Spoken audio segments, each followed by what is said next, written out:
El Ministerio de la Enseñanza y la Evangelización. Jesús Soberano Señor presenta Palabra de Iluminación con el Maestro de las Sagradas Escrituras, Dr. José Briceño. Quédate con nosotros para que recibas las bendiciones que el Dios Eterno ha plasmado para ti en su palabra. Esto es Palabra de Iluminación. Bendiciones, de nuevo el maestro José Briceño, transmitiendo verdades de reino, verdad verdadera, la verdad absoluta, pensamiento de Dios, en esta oportunidad, en relación a la cristología, el estudio que estamos dando acerca de la vida de las personas de Jesús, del Teantropos, del Dios hombre, del Mesías, del mediador, desde su nacimiento, llegando a su muerte, pasando por su resurrección, a la ascensión, estar sentado a la diestra de mi Padre. Saludo al maestro Briceño desde el estado de Texas, la hermosa ciudad de Dallas, transmitiendo para un mundo, por ende, internacionalmente hablando. Nos están escuchando a través de estos audios, imagen en Sudamérica, Centroamérica, Norteamérica, Europa, Asia, Ucrania, aún hasta el continente africano. Esa es la tarea. Que el conocimiento de las verdades del reino, la verdad verdadera, la verdad absoluta, el pensamiento de Dios llegue a los confines de la tierra. Ayúdenme, por favor, compartan este mensaje, no se queden con él. Este es nuestro estudio número 20 acerca de lo que es la cristología, denominada de alta crítica, porque he tenido una crítica en relación de gentes que no entienden estas verdades del reino. No se les ha podido ser iluminada estas verdades que ya están reveladas, por razones. Tendrán ellos sus razones. Y he tenido críticas destructivas, porque no hay críticas constructivas. He tenido críticas. Bueno, no quiero entrar en detalles, pero en esta oportunidad estamos hablando de los padecimientos de Jesús. Pasamos por el Getsemaní, dimos una explicación exhaustiva, precisa, concisa, detallada, exegética del Salmo 22, que es la visión del cómo Jesús se ve en la cruz, porque cuando usted analiza Isaías 53, ahí tenemos la visión del Padre, como ve a su Hijo en la cruz. Pero cuando nosotros analizamos el Salmo 22, vemos la visión del Hijo, el cómo Él se ve en la cruz del Calvario. Lo explicamos, pasamos por el Getsemaní, la traición de los hombres, en el caso de Judas,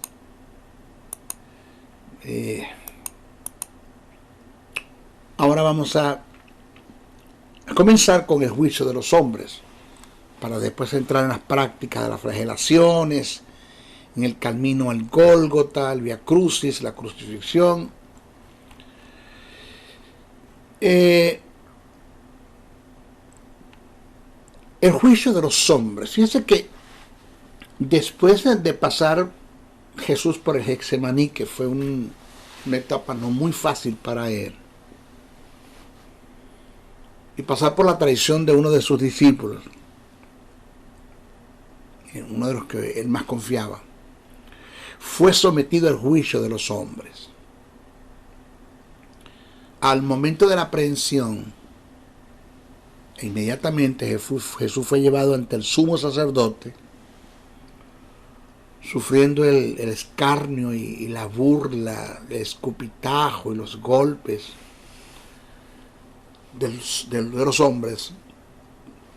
Estamos hablando del Sanedrín. Escuche, oído, estamos hablando del Sanedrín, la máxima, un organismo que en su tiempo era la máxima representación de la autoridad de Dios. Ellos se burlaron, lo golpearon en su rostro, lo sometieron a ciertos interrogatorios en forma despectiva. Pero es de señalar que esto fue durante toda la noche.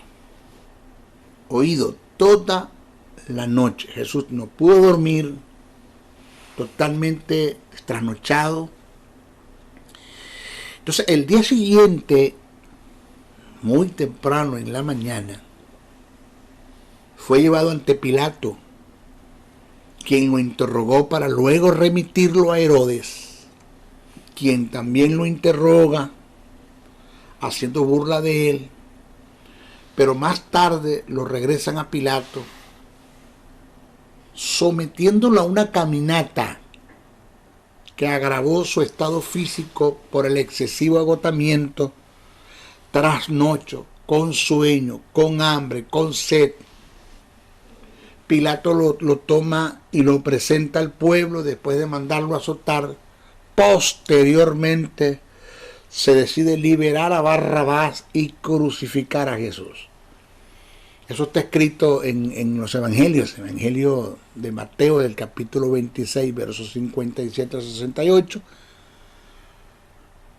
El evangelio de Marcos, el capítulo 14, versos 53 al 65. Y el evangelio de Lucas, verso 23 capítulo 23, del verso 1 al 12. Después que Jesús pasa por todo esto, él llega a lo que llaman la práctica de la flagelación. Nosotros lo hemos leído en el texto sagrado. Está allí plasmado, pero cuando nosotros vamos y estudiamos esto según las costumbres, la idiosincrasia, los tiempos, y vamos al recuento histórico, según la ley, antes de toda crucifixión, era obligatorio flagelar al reo. Solamente se exentuaban de estas prácticas a las mujeres, a los senadores y a los soldados romanos.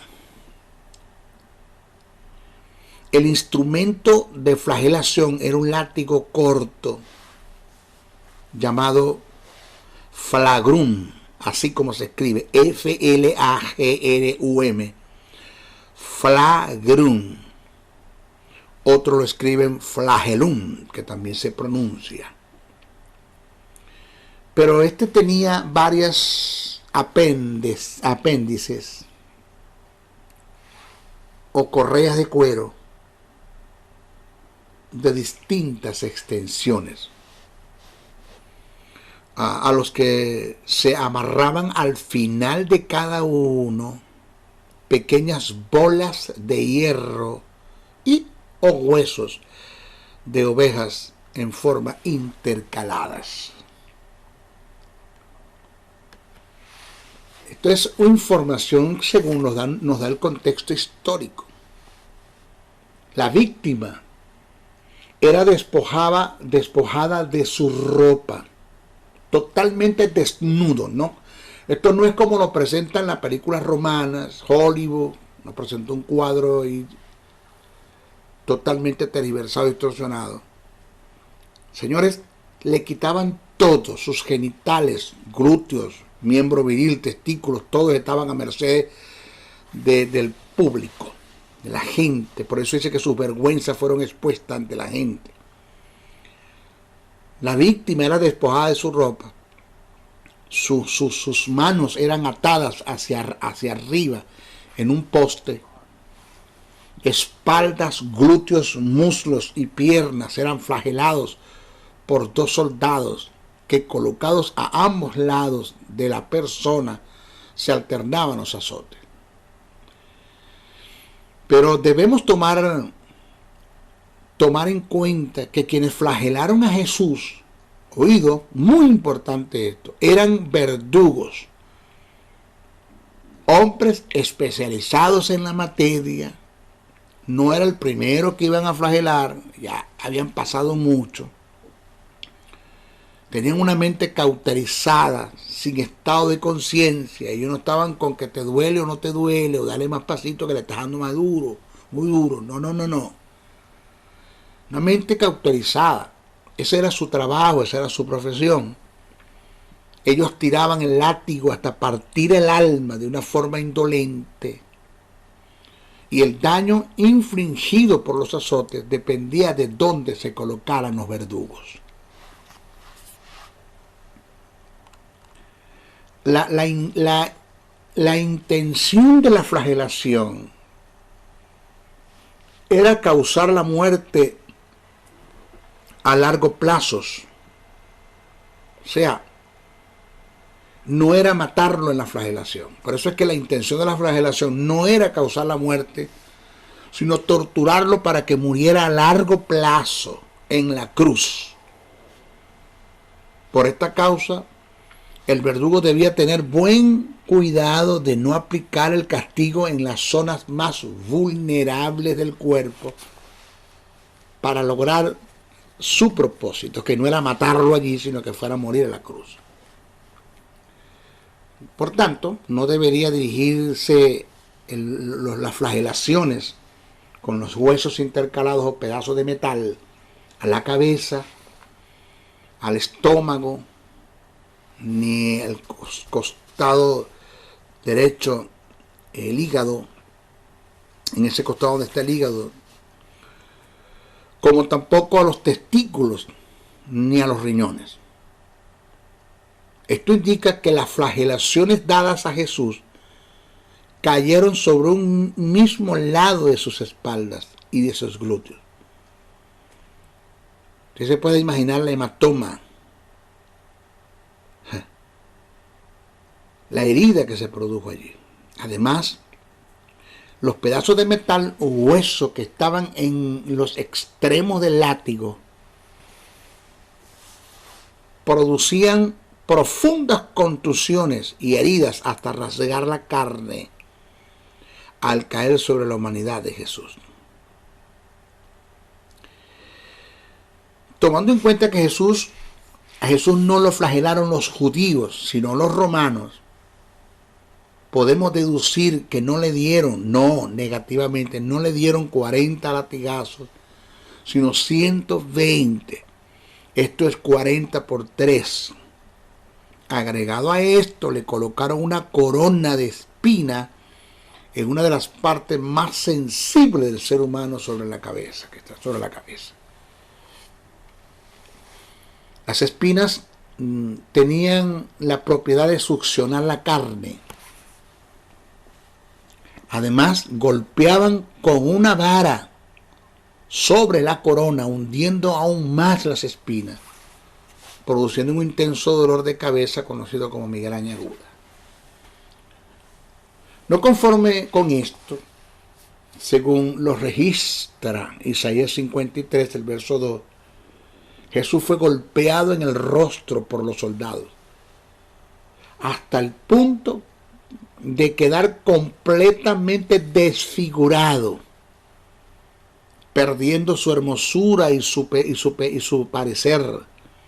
Isaías relata que todos los que iban a la cruz escondían el rostro, escondían de él su rostro. O sea, que tal era el asombro y el espanto que les producía. Según Isaías 53:3, que era tanta la desfiguración ocasionada al rostro de Jesús, que camino al Gólgota había mujeres que lloraban por él, haciendo grandes lamentos, según Lucas 23:27.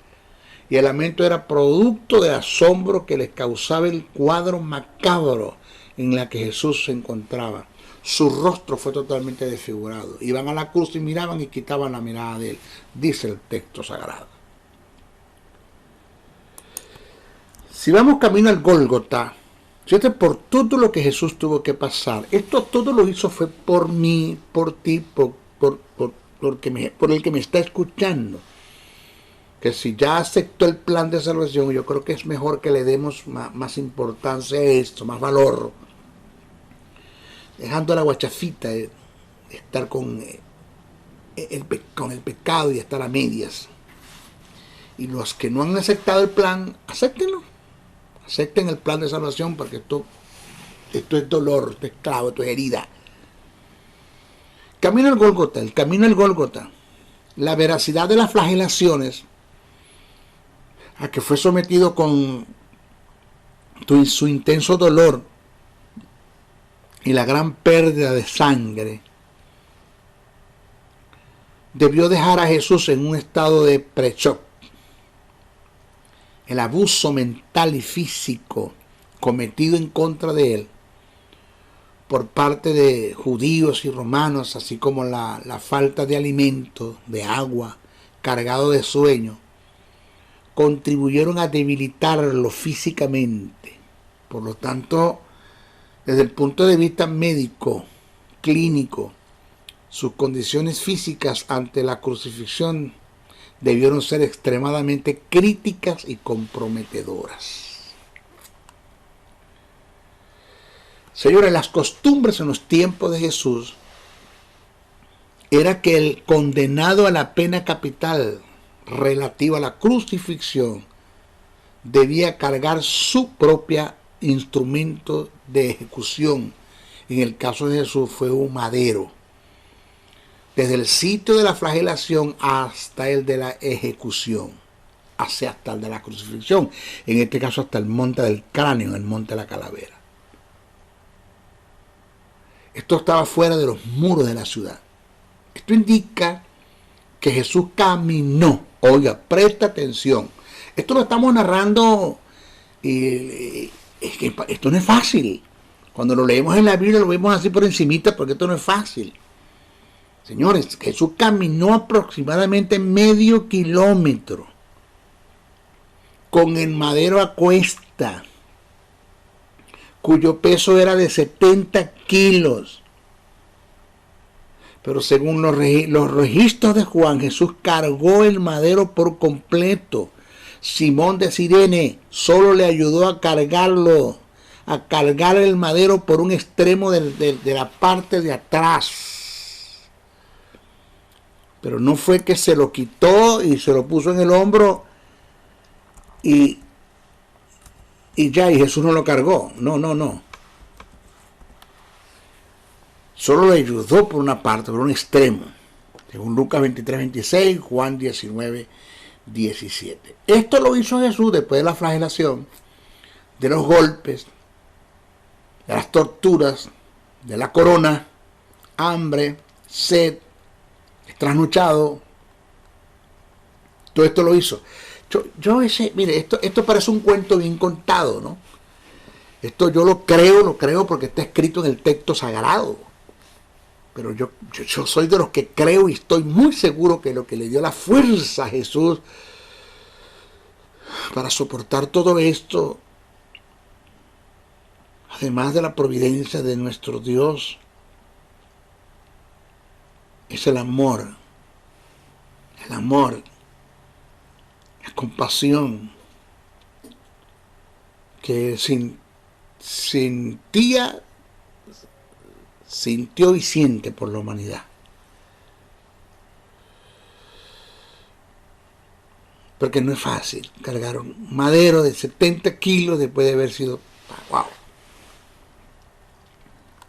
La crucifixión ya llegó, recorrió medio kilómetro, llegó al Gólgota, al monte del cráneo, al monte de la calavera. Pero la crucifixión, según los historiadores, los persas inventaron la práctica de la crucifixión, que establece ejecutar a personas que consideraban particularmente detestables, clavándolas en postes para evitar que contaminaran la tierra, la cual su dios, que era Hormuz, en sus creencias había hecho sagrada.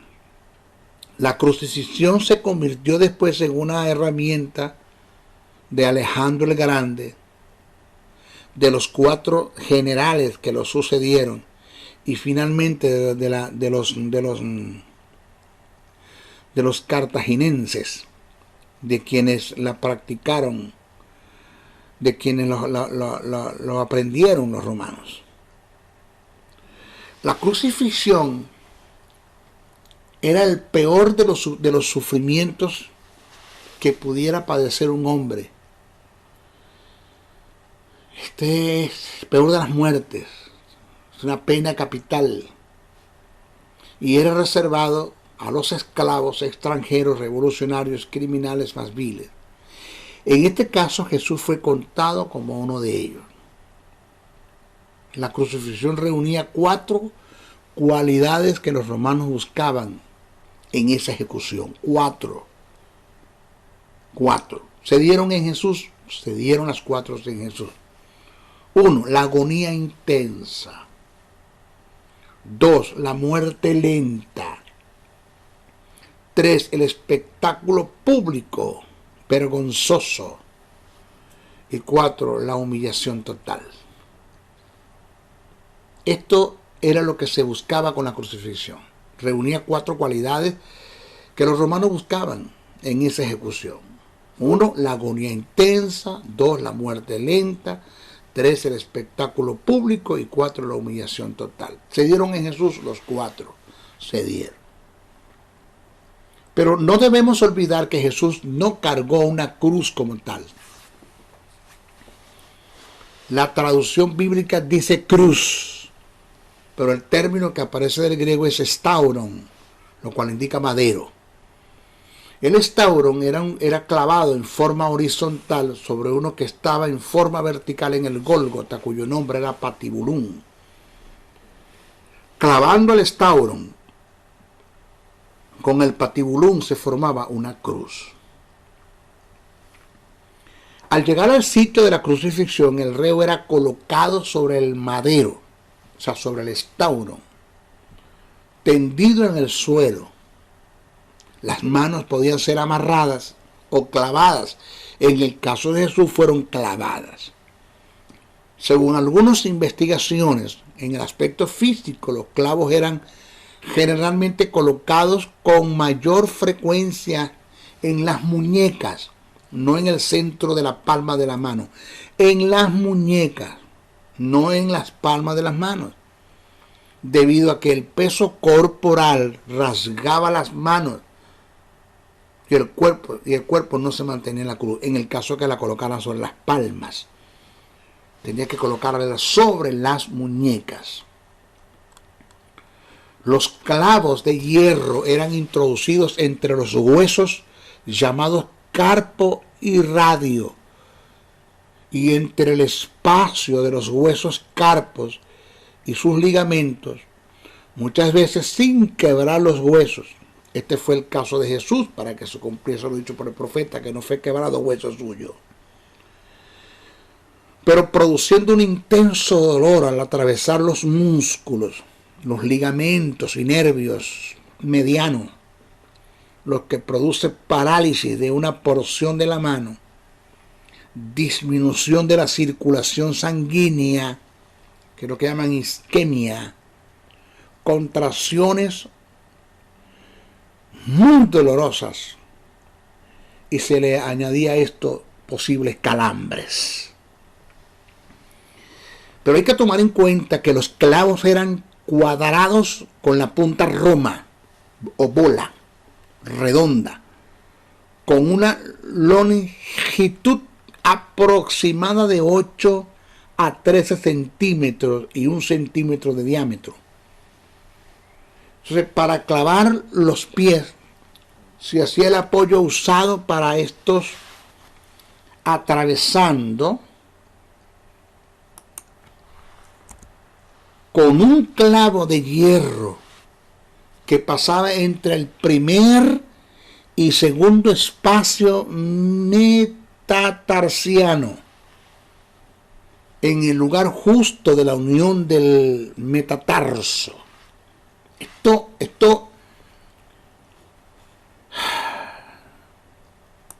Esto indica indiscutiblemente producía la perforación del nervio pedio, rama del tibial anterior, y las ramificaciones profundas del tibial posterior. O sea que es el plantar interno y el plantar externo, los cuales eran dañados también por el clavo, produciendo intensos dolor y dificultad al tratar de apoyarse. Aunado a esto, para fijar la espalda del crucificado al madero y no se produjera un puente por los omóplatos, se dislocaba las coyunturas que estaban en la altura del brazo con el omóplato, produciendo separación de las extremidades, causando intenso dolor. Esto lo hacían fijando una de las manos al madero en un clavo, y del otro extremo con una cuerda se ataba la otra mano por la muñeca, haciendo presión en sentido contrario, alando hasta causar la dislocación de los omóplatos. Y eso no había puente y se hería más la espalda al madero. Señores, esto no es fácil.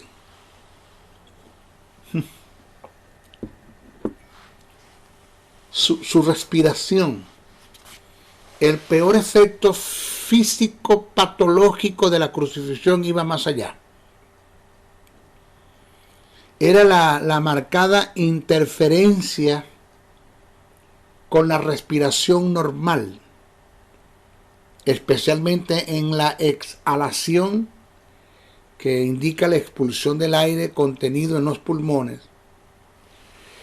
El peso del cuerpo tendiendo hacia abajo hace que se estrechen o se contraigan los músculos intercostales, presentando dolores, calambres musculares, fatigas y dificultad al respirar. Entonces, para evitar o amortiguar un poco el dolor, el reo tomaba la determinación de apoyarse sobre sus piernas para mantener el cuerpo suspendido hasta que se produjera la inhalación, toma de aire, y la exhalación, expulsión de aire, tomando en cuenta que los pies estaban clavados y cada vez que hacía este ejercicio era un dolor intenso en sus pies. En el caso de Jesús tuvo que hacer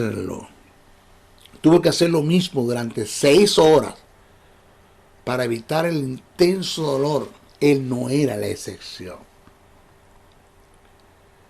Causa de su muerte. Varios fueron las causas de su muerte. Las más probables fueron el shock hipovolémico, o sea, falta de sangre, la asfixia, la deshidratación, las arritmias inducidas por el estrés, congestionamiento del corazón con el líquido en el pericardio o en la pleura.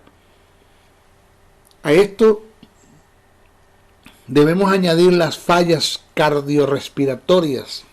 Sin embargo, oído, lo importante del caso no es determinar, que no deja de tener importancia, pero lo importante del caso no es determinar con precisión patológica la causa de la muerte de Jesús, sino las condiciones en las cuales murió, por quién murió y cuál fue el costo de su muerte. Después que Jesús pasa por todo esto, entonces Él entra en el juicio